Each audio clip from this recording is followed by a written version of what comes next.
నమస్తే, నేను సిరి. పోసాని కృష్ణమౌళి గారి అరెస్ట్ అయితే నిన్న రాత్రి జరిగింది.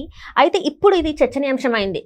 రాజకీయ పరంగా ఉద్దేశించి మాట్లాడినవే కానీ వ్యక్తిగతంగా ఉద్దేశించి ఎప్పుడు మాట్లాడలేదు. రాజకీయ పరమైన అవి విమర్శలే తప్ప వ్యక్తిగత విమర్శలు కాదని చెప్పేసి పోసాని కృష్ణమౌళి గారు, ఇంకా ఏదైతే గతంలో వైసీపీ నేతలు ఎవరైతే ఉన్నారో వాళ్ళందరూ మాట్లాడుతున్నారు. ఇప్పుడు జగన్ గారు కూడా అదే మాట్లాడుతున్నారు. కానీ ఇదేంటంటే ఇదంతా కూడా కావాలని వీళ్ళు కక్షపూరితంగానే ఈ అరెస్ట్ చేశారని చెప్పేసి జగన్మోహన్ రెడ్డి గారు కూడా చెప్పడం జరుగుతుంది. మరి ఏం జరుగుతుంది అనే అంశాన్ని మనకు వివరించడానికి మనతో పాటు ఉన్నారు Janasena official spokes person Srinivas గారు. నమస్కారం సార్. నమస్తే అమ్మా. సార్, ఇప్పుడు చూస్తుంటే పోసాని కృష్ణమౌళి గారిది కక్షపూరిత అరెస్ట్ అని చెప్పేసి జగన్మోహన్ రెడ్డి గారు ఇంకా కొంతమంది ఎవరైతే కార్యకర్తలు ఉన్నారో వాళ్ళందరూ మాట్లాడుతున్నారు.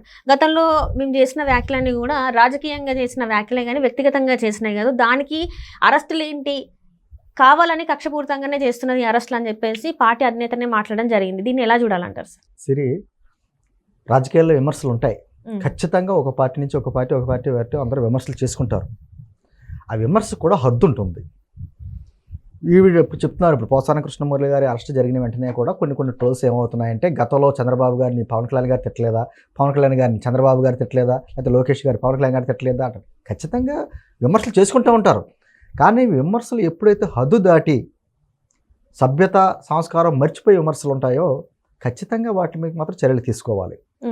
పోసాని కృష్ణమౌళి సినిమా రంగానికి సంబంధించినటువంటి వ్యక్తి. గతంలో కొన్ని సినిమాలు డైరెక్ట్ చేశాడు, కథ మాటలు కూడా రాసేవాడు.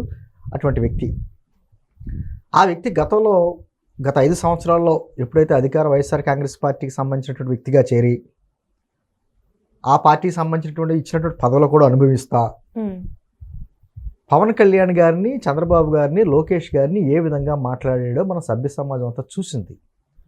మరి వారు మాట్లాడిన మాటలు సంస్కారయుతంగా వాళ్ళకి కనిపిస్తున్నాయో మనకు తెలియదు. కానీ అమ్మ, నువ్వు ఆడపిల్లవే, నీ ముందు వినిపించడానికి కూడా నాకు సభ్యత అడ్డొస్తుంది. కానీ తప్పట్లా ఆయన ఏం మాట్లాడాడో ఇది ఒక్క నిమిషమే ఉంటాయి, నేను చెప్తాను. మీరు విని, ఇప్పుడు మీతో పాటు చాలా మంది వ్యూవర్స్ ఉంటారు కదా. పవన్ కళ్యాణ్, నువ్వు షూటింగ్కి వెళ్ళేటప్పుడు వెళ్ళంగానే నీ పెళ్ళం మీ ఇంట్లో పని వాళ్ళతో అక్రమ సంబంధం పెట్టుకుంది అని ఎవరో చెప్పారు. నిజమా కాదా? ఆ బిడ్డలు నీకు పుట్టలేదంట, పని వాళ్ళకే పుట్టారంట. నిజమా కాదా? చూసారా, పవన్ కళ్యాణ్ గారి షూటింగ్కి వెళ్తే వారి భార్య పని వాళ్ళతో అక్రమ సంబంధాలు పెట్టుకుంటూ పుట్టిన బిడ్డలు అంటున్నారు. నిజమా కాదా? ఇది రాజకీయ విమర్శ అంటారమ్మా, వ్యక్తిగత విమర్శ అంటారా? అంటే దీనికన్నా ముందు ఒకటి జరిగింది, అంటే జరిగిందని తను చెప్తున్నారు సార్. ఏం జరిగిందంటే, పవన్ కళ్యాణ్ గారు ఎవరైతే ఉన్నారో వాళ్ళ వైఫ్ని డ్రైవర్తో ఉంది అని చెప్పేసి మాట్లాడారంట. ఆయన ఇంటర్వ్యూలో చెప్తున్నారు. దీనికన్నా ముందు పవన్ కళ్యాణ్ గారు నోట్ అంట ఎప్పుడైనా సరే ప్రతిపక్ష పార్టీకి సంబంధించిన వ్యక్తులు మాట్లాడారా? ప్రముఖ ఛానల్లో ఈ ఇంటర్వ్యూ ఇస్తున్నాడు అనమాట. తను ఎందుకు మాట్లాడారు నా గురించి, అట్లా నా ఇంటికి వచ్చి నా ఇంట్లో అన్ని చూసిన తర్వాత కూడా మీరు మాట్లాడుతున్నారు, అది కరెక్ట్ కాదు కదా. ఇప్పటి వరకు కూడా చరిత్రలో మేము కూడా ఉంటాం కదమ్మా రాజకీయాల్లో, మాకు కూడా పవన్ కళ్యాణ్ గారు ఎప్పుడైనా మీటింగ్స్ పెట్టినప్పుడు చేసే హెచ్చరిక కూడా ఒకటి ఉంటుంది. ఖచ్చితంగా నన్ను విమర్శిస్తారు, వాళ్ళ స్టైల్లో వాళ్ళ బూతులు తిట్టడం రకరకాలు చేస్తూ ఉంటారు. కానీ ఎప్పుడూ కూడా వాళ్ళ స్థాయికి దిగజారి మీరు ఎప్పుడు వ్యాఖ్యలు చేయకండి. రాజకీయాల్లో విమర్శలు ఉంటాయి, ప్రజలు చూసుకుంటారు. వాళ్ళు ఏ విమర్శలు చేస్తున్నారో ఏంటన్నది ప్రజలు చూస్తూ ఉంటారు, తగిన సమయంలో బుద్ధి చెప్తారు. అంతే తప్ప మీరు నన్ను విమర్శిస్తున్నారు కదా అని చెప్పేసి వాళ్ళ కుటుంబంలో ఉన్న ఆడవాళ్ళని కానీ ఏమన్నా కానీ సభ్యత ఆ సంస్కారం దిగజారి మాత్రం వ్యాఖ్యలు చేయొద్దు అని హెచ్చరించేవారు మాకు. మీరు ఎందుకు మాట్లాడినారు సార్ పోసాని గారు? చెప్తున్నా, అంటే తప్పించుకోవడానికి. ఈ రోజున వారి భార్య కూడా వచ్చింది, బయటకు వచ్చి మాట్లాడుతుంది. ఈ మధ్య ఏదో పెద్ద ఫ్యాషన్ అయిపోయింది భార్యలు రావడం. అవి వచ్చి అంత అర్ధరాత్రి తీసుకెళ్ళిపోవాల్సిన అవసరం ఏముంది, అనారోగ్యంతో ఉన్న మనిషి. మరి పవన్ కళ్యాణ్ గారిని లేకపోతే చంద్రబాబు, లోకేష్ గారిని వ్యక్తిగతంగా విమర్శించినప్పుడు, వాళ్ళ ఇంట్లో ఆడవాళ్ళని విమర్శించినప్పుడు ఆరోగ్యంగా ఉన్నాడు వ్యక్తి. అరెస్ట్ చేసేటప్పటికి అనారోగ్యం వచ్చింది. ఇంకొకటి చెప్తున్నానమ్మా, నేను ఇది కూడా వినాలి, ఎందుకంటే తెలియాలి. నువ్వు పుల్లకి చీర కట్టిన చీర చూస్తావు అమ్మాయి ఎవరని నువ్వు చూడ. పవన్ కళ్యాణ్ లాంటి తొంగ కొడుకులు అసలే ఈ లోకంలో శోభాను. పవన్ కళ్యాణ్ సిగ్గులేని నా కొడక. ఆ పార్టీ నాదని లాగేసుకోవడానికి అమ్మాయిలు పంపించాడు, పార్టీ లాగేసుకున్నారు, రామారావు చంపేశారు. ఇది నీకు తెలీదా? నువ్వు రాజకీయ నాయకుడువా? నువ్వు లోఫర్ గాడు నువ్వు. మీ కొడుకు లోకేష్ లాగా తాగుమూతలు కాదు, నీ కొడుకు లోకేష్ లాగా తిరుగుమూతు కాదు, నీ కొడుకు లోకేష్ ఆంబోతు కాదు, పేపర్స్ కాదు, లోఫర్ కాదు. ఇది మాట్లాడేటువంటి మాటలు. పవన్ కళ్యాణ్ గారేమో ఏదో స్త్రీలేలుడు అన్నట్టుగా అతన్ని, చంద్రబాబు గారేమో రామారావుని చనిపోవడానికి కారణం అయ్యాడు అని పార్టీని లాగేసుకున్నాడు అని, లోకేష్ గారిని ఏమో ఇంకా తాగుబోతు అన్నట్టుగా అతను మాట్లాడిన మాటలు. నేను అంటుంది ఎక్కడా కూడా చంద్రబాబు, లోకేష్, పవన్ కళ్యాణ్ గారు ఎక్కడైనా కూడా జగన్మోహన్ రెడ్డి అంటే ఆ పార్టీకి సంబంధించినటువంటి కుటుంబీకుల మీద ఎక్కడైనా మాట్లాడారా? ఎప్పుడు నువ్వు వీళ్ళు చేసినటువంటి అక్రమాలు, దౌర్జన్యాలు అంటే మాట్లాడారే తప్ప ఇటువంటి వ్యాఖ్యలు ఎక్కడైనా చేశారా? ఆ రోజు ఏదో తెలుగుదేశం పార్టీ నాయకుడు పట్టాభి ఒక మాట మాట్లాడినందుకు మా వాళ్ళకి బీపీలు వచ్చినాయి అనేటువంటి మాటలు మాట్లాడి తెలుగుదేశం పార్టీ ఆఫీసుల మీద దాడులు చేయడం అని అన్నీ చూసాం. మరి మాకు రావా బీపీలు? తెలుగుదేశం పార్టీ నాయకులకి, కార్యకర్తలకి వాళ్ళకి రావా బీపీలు? నిజంగా బీపీలు వచ్చి మేము కూడా అదే చర్యలు తీసుకుంటే మీరు ఎక్కడ ఉండేవారు? నేను ఏమంటున్నానంటమ్మా, ఇంత దిగజారిపోయి ఇక మనమే అధికారంలో ఉంటామనే భావన ఏంటో తెలియదు. కానీ పోసాన కృష్ణమురళి సినిమా రంగానికి చెందిన వ్యక్తి కదా. పవన్ కళ్యాణ్ అంటే ఏంటో, చిరంజీవి అంటే ఏంటో, అలాంటి వ్యక్తిగత వాళ్ళ జీవితాల గురించి తెలియదు అతనికి. ఆ ఇంట్లో ఆడవాళ్ళు ఏం చేశారు, చిన్నపిల్లలు ఏం చేశారు? ఈ వ్యక్తిగత రాజకీయంగా విమర్శించు, ఎన్ని ఏమైనా విమర్శించుకో, తప్పలేదు. అన్న పరిధి దాటి ఇంట్లో ఉన్న ఆడవాళ్ళు ఏం చేశారు? పవన్ కళ్యాణ్ గారి తల్లిని కూడా మాట్లాడడం ఏంటి? మరి వాళ్ళ మీద చర్యలు తీసుకోవడంతో ఇంకా లేట్ అయింది.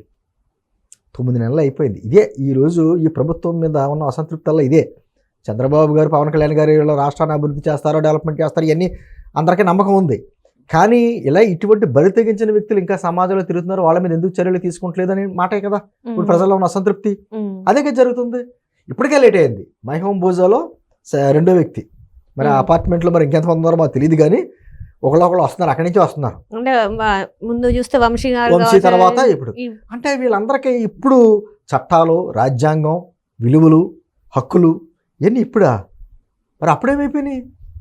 ఏంటంటే ఒకటి నమ్మ అధికారం ఉంది కదా అని చెప్పి అధికారం ఉన్న ఎవరైనా సరే ఒక పరిధి దాటి రాజకీయాల్లో ఎవరైతే మాట్లాడారో వాళ్ళందరి మీద కూడా ఖచ్చితంగా చర్యలు ఉంటాయి. దాంట్లో నో డౌట్. ఈరోజు పోసాన కృష్ణ ఇంకా లైన్లో చాలామంది ఉన్నారు.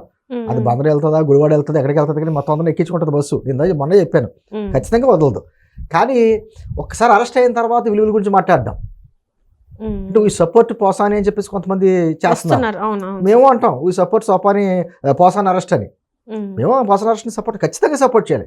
అంటే సభ్యతా సంస్కారం తెలుసుకుంటే ఎవరైనా కూడా ఈ అరెస్ట్ని ఖండించరు, ఖచ్చితంగా అరెస్ట్ చేయాలనే మాట్లాడతారు.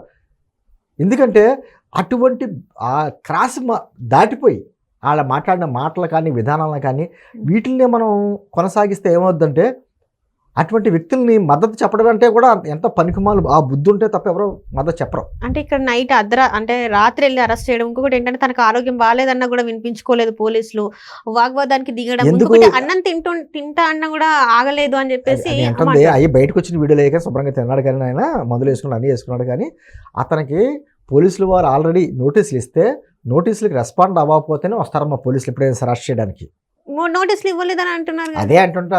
కానీ ఖచ్చితంగా ఇదివరకే నోటీసులు ఇచ్చారు, ఆ నోటీసులకి రెస్పాండ్ అవ్వలేదు. అందుకని నోటీసులకి రెస్పాండ్ అవ్వలేదు కాబట్టే మిమ్మల్ని అరెస్ట్ వారెంట్తో వస్తున్నామని చెప్పేసి ఆ నోటీస్ ఇచ్చారు. అంత ఎవరో అంత. ఎందుకంటే రేపు పొద్దున వారు పోలీసులైనా కోర్టులో సమాధానం చెప్పుకోవాలి కదా. ఇప్పుడు అరెస్ట్ చేసేస్తారో కోర్టులో అడుగుతారు కదా, మీరు నోటీసులు లేకుండా ఎందుకు అరెస్ట్ చేశారని అడుగుతారు కదా. వీళ్ళ దగ్గర సమాధానం ఉండాలి కదా. వీళ్ళ దగ్గర ఉంది. గతంలో ఇచ్చిన నోటీసులు కనీసం రెస్పాండ్ అవ్వాలా, అతను వ్యక్తిగతంగా హాజరవ్వక్కర్లా, వాళ్ళ లాయర్తో అయినా రెస్పాండ్ అవ్వాలి. ఆ రెస్పాండ్ కూడా అవ్వాలా, అందుకని అరెస్ట్ వారెంట్ వచ్చారు. ఇంకొకటి అందులో వారెంట్ లో కూడా డేట్, టైమ్, పోలీస్ స్టేషన్ పేరు, ఎవరైతే ఉన్నా అవన్నీ కూడా తప్పులే ఉన్నాయని చెప్పేసి అంటున్నారు అని అనుకుంటున్నారు వాళ్ళు. ఇప్పుడు పోలీసులు వాళ్ళు అంత చదువు లేని, జ్ఞానం లేని వాళ్ళు ఏం కాదు. సాయంత్రం 6 దాటిన తర్వాత అరెస్ట్ చేస్తే నెక్స్ట్ డేటే వేస్తారు. ఆ రోజు డేట్ వేయరు. మినిమం టెక్నికల్గా ఉన్నటువంటి సబ్జెక్ట్ తెలుసుకోవాలి. ఎందుకంటే తర్వాత రోజు ప్రొడ్యూస్ చేస్తారు వాళ్ళని, అందుకని నెక్స్ట్ డేట్ వేస్తారు. నేను అంటుంది ఏమీ తెలియమ్మా. అరెస్ట్ చేసిన విధానాన్ని తప్పుపడుతున్నారు కానీ తప్పు ఒప్పుకోరు. వీళ్ళు తప్పును ఒప్పుకోరు. ఇలా అరెస్ట్ చేశారు, మమ్మల్ని ఎలా అరెస్ట్ చేశారంటే మేము వచ్చి దండేసి బొట్టెట్టి తీసుకెళ్తారా? అరెస్ట్ అంటే అలాగే జరుగుద్ది. గతంలో మీరు ఎలా చేశారు? అర్ధరాత్రి తెల్లవారుజామున గోళ్ళ దూకి అనారోగ్యంతో ఉన్న వాళ్ళని కూడా రాష్ట్రం అంతా తిప్పి అరెస్ట్ చేశారు కదా. అలా జరగట్లేదు కదా. ఇది నోటీసులు ఇస్తున్నారు, మీరు రెస్పాండ్ అవ్వకపోతే అరెస్ట్ చేస్తున్నారు.